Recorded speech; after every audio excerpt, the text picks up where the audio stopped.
صرف ایک جملہ آپ کو جنت بھی دلا سکتا ہے اور جہنم میں بھی پہنچا سکتا ہے۔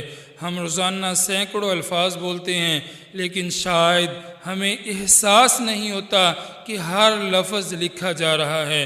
قرآن مجید میں اللہ تعالیٰ فرماتا ہے، انسان جو بھی زبان سے لفظ نکالتا ہے اس پر ایک فرشتہ مقرر ہے جو اسے لکھ لیتا ہے۔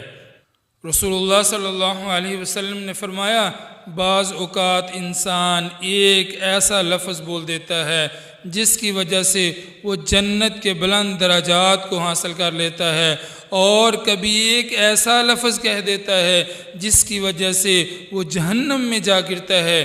ذرا سوچیں، ہم کتنی آسانی سے غیبت کرتے ہیں، جھوٹ بول دیتے ہیں، کسی کا دل دکھا دیتے ہیں اور پھر کہتے ہیں یہ تو صرف مذاق تھا۔